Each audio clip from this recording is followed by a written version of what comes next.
प्रेम से बोलिए गुरु भगवान की जय।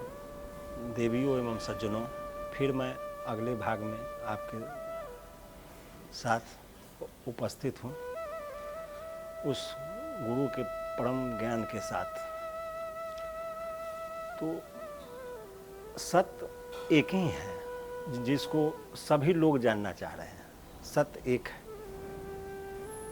सत्य न कभी परिवर्तित हुआ है न कभी होगा। वो एक है और एक था, एक है और एक रहेगा। लोग अध्यात्म में भी नए नए चीज़ खोजते हैं। तो नए नए चीज़ आपको उड़ती गिरती मरती घटनाएं सांसारिक है जो अखबार टीवी चैनल के माध्यम से मिलता है, लेकिन अध्यात्म एक ही है, सत्य एक ही है। सत्य वस्तु है आत्मा, मिथ्या जगत प्रसार। सत्य एक ही है और इस सारा संसार झूठा है।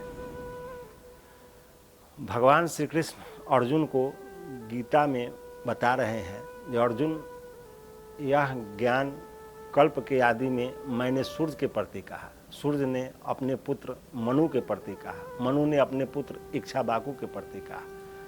तब से इस ज्ञान को राजर्षियों ने जाना। वो और कुछ काल यह ज्ञान फिर इस पृथ्वी से कुछ समय के बाद लोप प्राय हो गया। तो ज्ञान मरा नहीं, सत्य मिटा नहीं, पर्दा पड़ गया। जैसे दर्पण पर धूल जम जाते हैं तो चेहरा नहीं स्पष्ट दिखता है, उसी प्रकार से यह ज्ञान बीच में ढक गया।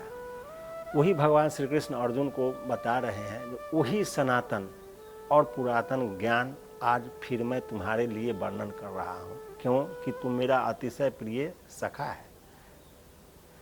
तो भगवान श्री कृष्ण भी वही पुरातन और सनातन ज्ञान के बारे में बता रहे हैं। यदि ऐसा होता तो भगवान श्री कृष्ण कोई ना कोई नया ज्ञान अर्जुन को अवश्य बताते, लेकिन ऐसा नहीं हुआ। भगवान श्री कृष्ण अर्जुन को वही बता रहे हैं जो यह सनातन और पुरातन ज्ञान है, जो पूर्व में मनीषियों ने देखा है और जाना है, वही मैं तुमको बता रहा हूँ। ऐसा नहीं कहा कि हम तुमको कोई नया खोज के कोई नया ज्ञान बता रहे हैं। उन्होंने बताया जो वही सनातन और पुरातन ज्ञान। जैसे भगवान बुद्ध जब सिद्धि को प्राप्त हो गए, जब ईश्वर को पा गए, तो उन्होंने भी यही बात कहा कि मैंने उसी पद को पाया जिसको पूर्व में मनीषियों ने पाया था। इसलिए अध्यात्म में नया कुछ नहीं है, सब वही है। लोग नए हैं, शहर पुराना लगता है, पागल नजरे दिल दीवाना लगता है। लोग वही हैं, लोग नया आ जाते हैं, लेकिन शहर बहुत पुराना है। कितनी पीढ़ी यहाँ से चले गए और कितने जाते रहेंगे, लेकिन आने वाले सभी को लगता है कि शहर नया है। ऐसा कुछ नहीं है, यह संसार बहुत पुराना है और इसी तरह से यह संसार चल रहा है। तो उसी सनातन और पुरातन ज्ञान को जानना सभी के लिए अति आवश्यक है, क्योंकि जो सत्य है, जिसको शास्त्रों ने, मनीषियों ने, गुरुओं ने बताया है, वही सत्य है। बाकी सब असत्य है। बाकी यदि कोई बता रहा है तो आपका टाइम पास करा रहा है, एक लकीर पिटवा रहा है और कुछ नहीं। यहाँ आजकल बहुत से आडंबर चल रहे हैं। हाट के गुरु बाट के चेला, दोनों नरक में ठेलम ठेला। नया नया अपने मन से खोज रहे हैं, बता रहे हैं, किसी तरह से लोगों को भ्रम में डाल रहे हैं, लेकिन सत्य सत्य ही होता है। कहने का अपना अपना तरीका अलग है, भाषा अनेक है, लेकिन भाव एक ही होते हैं, वही सत्य है। तो भगवान श्री कृष्ण गीता में अर्जुन को स्पष्ट बताया है, जो अर्जुन एक ओम का जप अब मेरे स्वरूप का ध्यान धर। पूरे गीता का सार यही है, जो अर्जुन को भगवान श्री कृष्ण यही बताए हैं, जो ओम का जप करो। बाकी सारे कर्मकांड को छोड़ने के लिए बताए, सारे कर्मकांड को, और एक ओम का जप अपने स्वरूप का ध्यान करने के लिए बताए। और रामायण में रामचरितमानस में भगवान भोलेनाथ ने स्पष्ट शब्दों में बताया, ये राम के भजन के बिना कुछ नहीं हो सकता है। तो भगवान भोलेनाथ राम भजने के लिए कह रहे हैं और कृष्ण भगवान ओम भजने के लिए कह रहे हैं। अब फिर यहाँ लोग भटक जाते हैं, जो ओम राम में अंतर है, कुछ नहीं है। ओम का अर्थ है, ओ माने वो अविनाशी परमात्मा, अहम माने आप स्वयं। जिस परमात्मा का निवास आपके अंदर में है वही ओम है। और राम का अर्थ हुआ जो सब में रमन कर रहा है, वही राम है। ओम और राम का अर्थ एक ही है, इसमें भटकाव होने का कोई आवश्यकता नहीं है। तो उस जमाने में संस्कृत बोलने पर बहुत प्रतिबंध था। उस जमाने में था कि केवल ब्राह्मण ही संस्कृत बोल सकता है, दूसरा कोई नहीं बोल सकता है। इसलिए धीरे धीरे नए नए पंथ उत्पन्न होने लगे।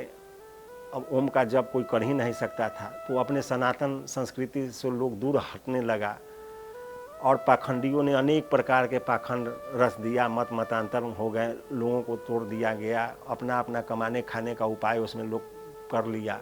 लेकिन इस चीज़ को भगवान भोलेनाथ ने फिर तुलसीदास के माध्यम से राम का जप करने के लिए लोगों को बताया।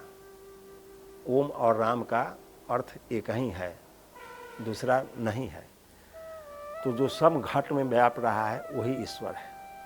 सब घट मोरे साइयाँ सुनी सेज न कोई, सब घट है, एक भी सेज सुन नहीं है। लेकिन बलहारी वो घट की, जा घट प्रगट होए। तो यही इस ज्ञान का अर्थ है, जो सत्य को जानना। जैसे हम आप रोज आरती करते हैं, हर घर में आरती, पूजा, भक्ति, भजन सब चल रहा है, सब कुछ बचा ही नहीं। यहाँ तक कि ज़्यादा ही हो रहा है, लेकिन प्राप्ति के नाम पर जीरो है, कुछ नहीं है, केवल मन का फेर और कुछ नहीं है। तो जैसे आरती में आप देखते हैं, मंदिरों में प्राय आरती गाया जाता है, लेकिन उसके सार शब्द से लोग बहुत दूर खड़े हैं, बहुत दूर। जैसे आरती में गाया जाता है, 2 भुज 4 चतुर्भुज 10 भुज तेसु है, एकानन चतुरानन पंचानन राजे, हंसासन गरुड़ासन वृषवाहन साजे। आरती हर जगह हो रहा है, हर घर में, हर मंदिर में, लेकिन इसका तात्पर्य नहीं लोग समझ रहे हैं, इसके अर्थ से बहुत दूर है। आखिर इस आरती के माध्यम से महापुरुषों ने क्या बताना चाह रहे थे? महापुरुषों ने अनेक विधियों से, अनेक प्रकार से उस सत्य को बताने का कोशिश किया हर समय। तो इस आरती का यही तात्पर्य है, 2 भुज 4 चतुर्भुज 10 भुज तेसु है। हर प्राणी के अंदर 4 प्रकार का शरीर है, 5वां प्रबल आत्मा है। तो इस शरीर का सतह जब टूटता है, तभी कोई भी प्राणी, मनुष्य ईश्वर को प्राप्त कर सकता है, उससे पूर्व नहीं होता है। लेकिन अब आप सोचिएगा, जो शरीर का सतह कैसे टूटेगा, तो वो भजन के माध्यम से टूट जाता है। इस पर विशेष चिंता करने की आवश्यकता नहीं है, वह महापुरुषों ने बताए हैं, वह समझाने की माध्यम है। जे हर मनुष्य के अंदर 5 प्रकार के शरीर है। एक स्थूल शरीर है जो 5 तत्व से बना है, या पिंड जो देख रहे हैं इसको पार्थिव शरीर भी कहा जाता है। जो शरीर रज बीज से निर्माण होता है उसको पार्थिव कहा जाता है, पार्थिव शरीर। जैसे अर्जुन को भगवान श्री कृष्ण बार बार हे पार्थ करके संबोधित करते थे, इसलिए कि रज बीज से जो बना हुआ शरीर है वह पार्थिव शरीर होगा, और इसके अंदर सूक्ष्म शरीर है, और सूक्ष्म शरीर के अंदर कारण शरीर है, और कारण का भी कोई कारण होता है, इसलिए एक महाकारण शरीर है। इस चारों का जब सतह टूट जाएगा तो पांचवा केवल एक आत्मा बच जाता है। जो अंतःकरण में निवास करता है उसका नाम आत्मा है। तो वही भगवान शिव के आपने बहुत सा ध्यानस्थ उनका चित्र देखे होंगे, मूर्ति देखे होंगे मंदिर में, जो 5 मुख और 10 भुजा होता है। इसका यही तात्पर्य है। जब वो योग के मुद्रा में होते हैं तो यह मूर्ति दिखाई पड़ता है।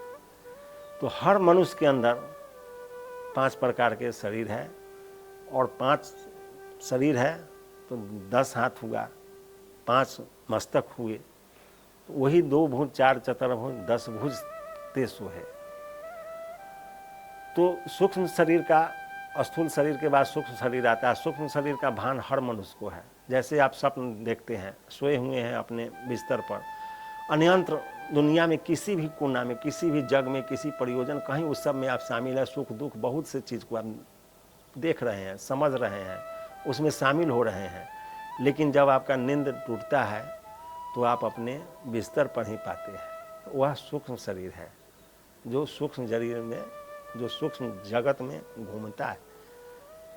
तो स्थूल शरीर के बाद सूक्ष्म शरीर का ज्ञान हर प्राणी के है, लेकिन कारण और महाकारण यह गुरु के ज्ञान से ही समाप्त होता है, उससे पूर्व नहीं हो सकता है। आप कितना हो बुद्धि लगा लीजिए। तो ईश्वर का हर कुछ गुरु के क्षेत्र में बंद है। उनको प्राप्त करने के लिए गुरु के शरण में ही जाना पड़ेगा। राजा जनक, आपने सब कोई राजा जनक का नाम सुना होगा, लेकिन राजा जनक ज्ञान प्राप्ति के लिए बहुत ज़्यादा उत्सुक थे, बहुत ज़्यादा, लेकिन उस समय कोई ज्ञानी उनको नहीं मिल रहा था। बहुत से ज्ञानी उनके यहाँ आए और सब लोग जेल में चक्की पीसने लगे। उनको कोई संतुष्ट नहीं कर पाया, उनको कोई आत्मज्ञान नहीं दे पाया, जिसके कारण राजा जनक बहुत दुखी रहते थे। फिर मैं राजा जनक के बारे में अगले भाग में बताऊंगा। तब तक आप बने रहिए। जय गुरुदेव।